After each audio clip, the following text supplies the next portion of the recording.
৬২ বছর বয়সে কি মানুষের জীবন নতুন করে শুরু হতে পারে? এই প্রশ্নটাই একদিন নিজেকে করেছিল হাজী করিমউদ্দিন। তিনি কোনো নেতা নন, কোনো ধনী মানুষ নন, একজন নীরব মানুষ।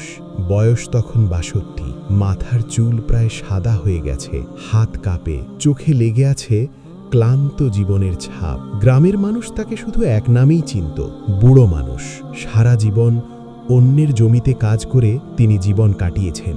দিন মজুরি, মানুষের বাড়িতে কাজ, এই ছিল তার পরিচয়। নিজের নামে কোনো জমি ছিল না, ছিল না কোনো সঞ্চয়, এমনকি একটি ঘরও না। স্ত্রী অনেক আগেই দুনিয়া ছেড়ে চলে গেছেন। একমাত্র ছেলেও অভাবের কারণে শহরে চলে যায়। দিনের পর দিন বাবার সঙ্গে আর যোগাযোগ ছিল না। প্রতিদিন ফজরের নামাজের পর করিমউদ্দিন মসজিদে বসে থাকতেন। নামাজ পড়তেন ঠিকই, কিন্তু মনে জমে থাকত অনেক কষ্ট। কখনো চোখ ভিজে যেত, তবু কারো সামনে কাঁদতেন না। তিনি শুধু বলতেন, হে আল্লাহ, আমাকে লজ্জা থেকে বাঁচাও। গ্রামের মানুষ তাকে তেমন গুরুত্ব দিত না। কেউ ডাকলে কাজ পেতেন, না ডাকলে সারা দিন না খেয়ে থাকতেন। তবুও করিমউদ্দিন কখনো হারামের পথে যাননি। কেউ কেউ বলতো, এই বয়সে এত নামাজ পড়ে কি হবে? তিনি শুধু হালকা হেসে বলতেন, হিসেব তো আল্লাহই নেবেন। একদিন মসজিদের ইমাম সাহেব তাকে ডাকলেন। মাদ্রাসার ছোট ছেলেদের কুরআন শেখানোর প্রস্তাব দিলেন।